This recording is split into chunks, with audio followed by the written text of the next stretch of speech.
Curitiba 180 por mês. Tem mais essa também, Tigrão, queremos ouvi-lo. Olha, Edu, o Guarani poderia ter matado o jogo no primeiro tempo e quando o Avaí empatou, eu disse isso, né? Olha, pode ser perigoso, toma um empate, e tomou um empate cedo, a 8 minutos, esse patinho colombiano, houve uma falha de posicionamento da zaga, ele estava absolutamente sozinho no meio da defesa do Guarani, o Júlio cruzou bem, cruzou forte, 1-1. O Guarani viveu momentos de muita preocupação por 20 minutos, onde o Avaí, inclusive, poderia ter virado o jogo. O Avaí sentiu isso, que estava melhor. E o Regis demorou um pouquinho para entrar no jogo, porque ele entrou imediatamente após o empate, como você acabou de frisar. O Isaac demorou um pouquinho para entrar no jogo, né? Então o Guarani ficou lento, ele perdeu essa verticalidade que ele mostrou durante todo o primeiro tempo, com velocidade do Bruno José, com velocidade do Neilton, né? Roubando a bola e saindo rápido, pegando o adversário desarrumado. Então no primeiro tempo o Guarani poderia ter feito pelo menos mais um gol, talvez mais 2, virou apenas com 1-0, mas poderia ter feito pelo menos 2 ou 3. Toma o empate, sente, a torcida estava muito impaciente, a virada, a troca de lado do Bruninho não estava dando certo, ele foi muito bem no primeiro tempo jogando do lado esquerdo, foi lá para a direita, quem veio para a esquerda foi o Isaac, a saída do Bruno José, se não foi por uma questão de contusão ou de um pedido do jogador, eu não entendi, ele era o melhor jogador do Guarani em campo, e a verdade é que o Guarani teve 20 minutos de grande instabilidade, com a torcida preocupada e até impaciente, e até já ensaiando alguns apupos. Só que aí veio o lance que para mim matou o jogo. A 27, uma bola de linha de fundo, quem arrancou com ela foi o Porfírio, que nesse lance ele já jogou mais, ele já realizou mais do que tudo que tinha feito na partida até então.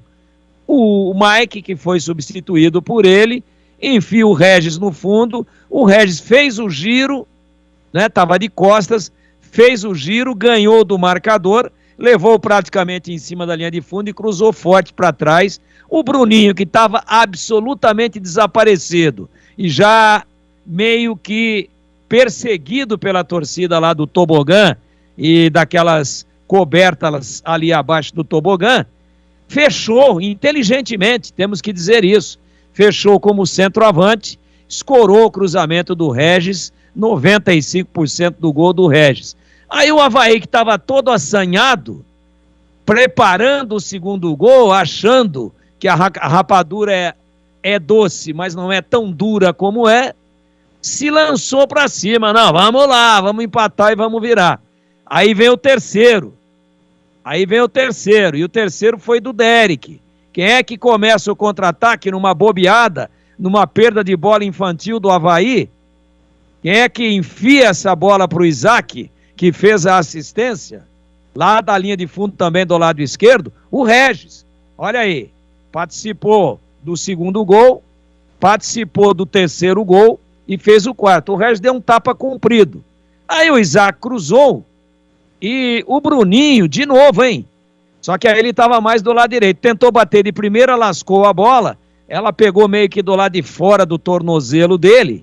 E aí sobrou pro Derek, que deu um tapa enjoado na bola, com muita consciência, só tirou do goleiro. Falou, não, aqui é simplicidade. Pumpa, cabeça erguida, deu um tapinha lá na bochecha da rede, no contrapé do Igor Vinhas, ali acabou o jogo. Aí o Avaí se desarrumou por completo, depois de bons 20 minutos do segundo tempo, 20, 25 minutos, se desarrumou completamente, ia alopradamente, não realizava e dava o contra-ataque.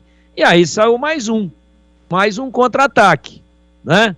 Mais um, bola para o Isaac, ele driblou e o zagueiro caído, quem fez a falta foi exatamente o Igor Inocêncio, que no primeiro tempo foi ponta direita e depois fez uma dobra ali com o Júlio César pelo lado direito, ele ficou na primeira linha e o Júlio César na segunda, meio que sem cacuete, derrubou flagrantemente, indiscutivelmente o Isaac, e aí o Regis bateu realmente com muita categoria na bochecha da rede, 4-1, para mim um placar absolutamente correto, porque no primeiro tempo já poderia ter sido mais elástico. É verdade que houve a estabilidade ou a instabilidade do Guarani no segundo tempo, mas aí, quando fez o segundo gol, botou os nervos no lugar, fez o terceiro, fez o quarto e poderia ter feito mais. De parabéns o Guarani, uma grande estreia, a torcida fez uma festa espetacular e o Guarani inicia, lembrou muito bem você, Edu, com o pé direito e lembrando 2009, quando fora de casa também estreou com um 4-1. Você falou 4-2 aí, depois dá uma conferidinha, 4-1 ou 4-2 não muda muito contra o Fortaleza.